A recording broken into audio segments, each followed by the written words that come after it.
Well, and then Um, working for me, working undercover, I picked up a lot as well. But then it becomes dialect too because Arizona, we're right up against Sonora, and so there's a different dialect between Sonorans and Sinaloans and those from Chihuahua. And so you have to pick up, different dialects, different slang, and one slang word here may be a compliment or be used normally, and that same word somewhere else is a derogatory statement. So you got to be careful with all that stuff.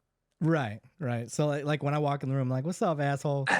Like, that's a term of endearment to my Right, buddies. right. They know. Yeah, Yeah, I yeah, gotcha.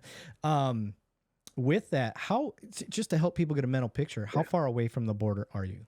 Our county, I think the Miles wise. closest point is probably just over 50, between 50 and 60 miles is the closest part of our county to the Mexican border. But our county is very unique. And again, in the book, I kind of go through this and describe it. And that's what we're, going to do here is talk about some of this.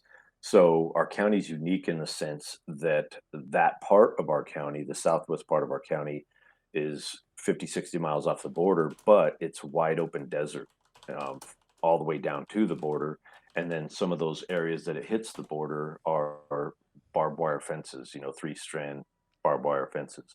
So it's wide open, and then a good portion of that is also a reservation. It's the Tohono O'odham Reservation, and so Oh, you have a Native American reservation that essentially starts just south of I-8, which is in our county, and runs all the way into Mexico. It's the only reservation that crosses international boundaries there, and it goes over into both sides. and they honor it? Yeah, they do. And the funny thing is, I don't know how much Mexico honors it, but they have their area there on the south side of the line, and Huh. they're able to walk freely back and forth from Mexico to the U.S. with no issues. Really? Yep.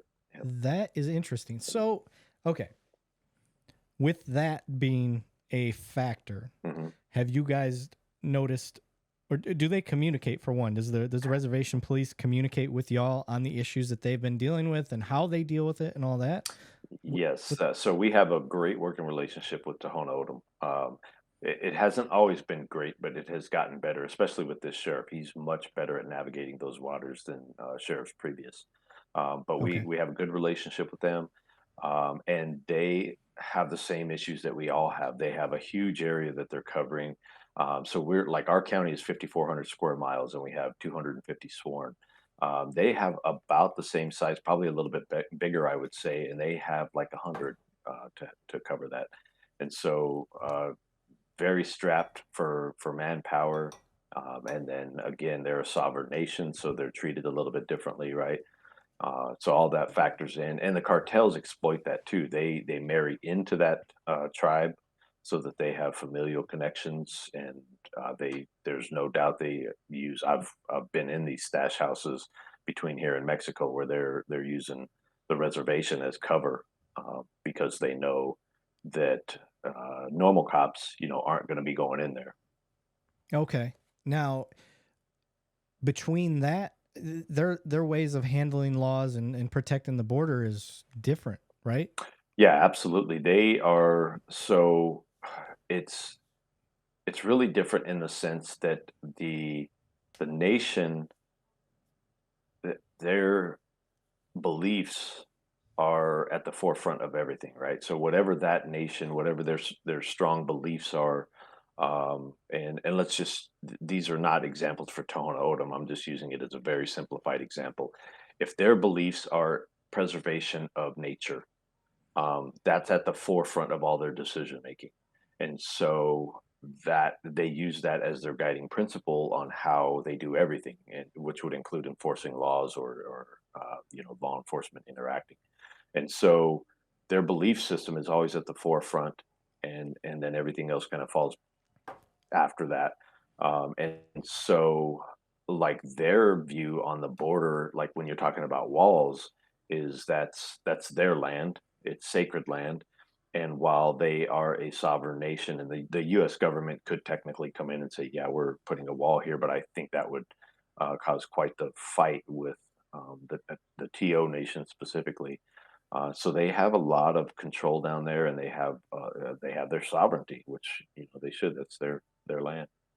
Yeah. Okay. Yeah, I was interested in the dynamics with that because essentially I would think that, and this is extreme, but if they were like set up a firing line, like nobody crosses the border, Right. like can they do that? I You don't know know, what the I rules I are. I I imagine that our big government, Washington D.C., would step in, if there was something like that going on. But realistically, again, they are a sovereign nation, so I think they can do things that would be outside of the norm for the rest of us, right? And they could, Yeah, at um, least for the state. right. But if you've Yeah. ever been to any reservation, dude, natives are some of the most accepting, and they they're accepting, and they put up with a lot, right? They try not to have confrontation, and so I think that's where the Mexican cartels exploit them,